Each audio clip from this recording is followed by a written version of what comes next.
Alright, Chris here, recording for Pure MTGO and MagicGatheringStrat. Today we're going to be playing, it was formerly called BorosKitty. Now it's gotten the name more Kuldortha Boros is the accepted name for it. And what it is just a mid-rangey, control-y type deck. It's more leaning on the control side, just based on the way that this deck is built in particular. Starting off with the mana base, we've got 3 Boros garrisons. This is the Karu Boros land. And 1 Boros Guildgate to fix mana. We have 4 Ancient Dens along with 4 Great Furnaces to up our artifact count, which turns our Galvanic Blast live. We have 4 Kabira Crossroads to bounce and gain life as targets. Normally you're bouncing the Kabira Crossroads as the Boros garrisons, but sometimes you'll bounce them with like Core Sky Fishers if you need to. We've got 1 Plains and 3 Mountains as our basics. We're running 2 Bone Splitters in the main. It helps your Glint Hawks attack through Spire Golems. Also does the same thing with Sky Fishers. Your Squadron Hawks then get to trade with Delvers.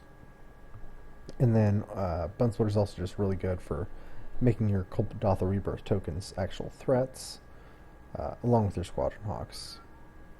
We have 2 Faithless Lootings, and those help us mitigate flooding in the late game. This is usually worth drawing 4 cards, essentially, because in the really, really late game, you have garrisons down that have bounced crossroads and stuff, so you've got plenty of mana, and the Faithless Looting helps you dig to actual spells. Singleton Flame Slash and a Singleton Kuldortha Rebirth. Rebirth is just really not that great in a lot of matchups, so you almost always side it out. The Flame Slash, however, is just a good catch-all spell to kill any creature, basically, that's in Pauper. Also, with the removal spells, we have 4 Lightning Bolts and 4 Galvanic Blasts. These are also doubly good as far as utility because you can just finish off opponents.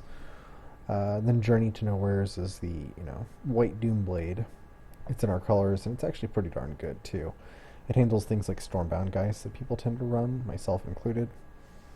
Then we actually have the engine of the deck. And the engine of the deck is really the Glint Hawks and Skyfishers comboed with these Ichor Wellsprings and Prophetic Prisms. This means that each one of your Glint Hawks and Skyfishers that you play effectively draws you a card. The Wellspring also gets to be sacrificed to the Kuldortha Rebirth, or, post-sideboard games you can Ancient Grudge your own Kuldortha or Ichor Wellsprings to draw cards. So that's the real engine of the deck. It's really what makes this deck tick and makes it so that, we're only running, as you can see here, 14 creatures in the deck. You may think that, hey, Mono Black Control has more than 14 removal spells for you. Well, it's like, well, yeah, but they're not going to draw them all, and you're pretty assuredly going to draw your 14 creatures. Squadron Hawks is kind of a nice add here to combat Delver. They can't let a Squadron Hawk resolve. You're effectively drawing 4 cards when you resolve one, or rather 3 cards when you resolve one, because it blocks all their fairies. And if you get a Bone Splitter on, which is pretty reasonable to get a Bone Splitter on the table, then your Squadron Hawks, trade with Delvers, and that's just abysmal for them. Running out, we've got 2 Guardians of the Guild Pact. These sort of just answer, goblins and other monocolored threats. They're not very good against like Affinity or even Delver, because the artifact creatures, it's not protected from artifact creatures. So that's the main deck. It's pretty solid, I'd say. The main deck has answers to any deck in the format, really, except for, I think, Tron. But, you can't hedge against everything. In the sideboard, we have basically just a bunch of hate cards in the sideboard. You've got Circle Protection Green because you can't beat Hexproof if you don't have it.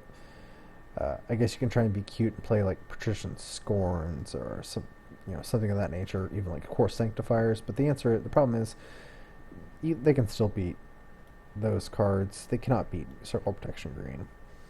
COP Red is for Burn and Delver Fiend. Once again, just a basic hosing card. Neither of those decks can really answer this card unless they play Flaring Pain, which is typically they don't play.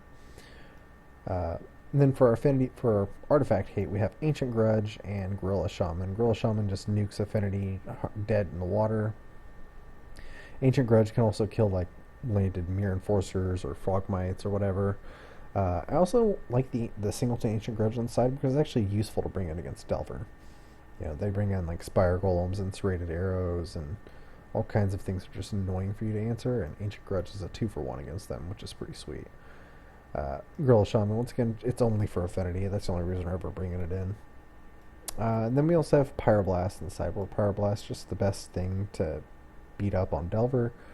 So I think this deck is really good against Delver. It's a very solid choice against Delver or other creature-based metagames. It's got so much removal, and then the flying evasion and the unblockable evasion just hoses a lot of different decks. So that's the deck. Let's take it to a few queues and see what happens.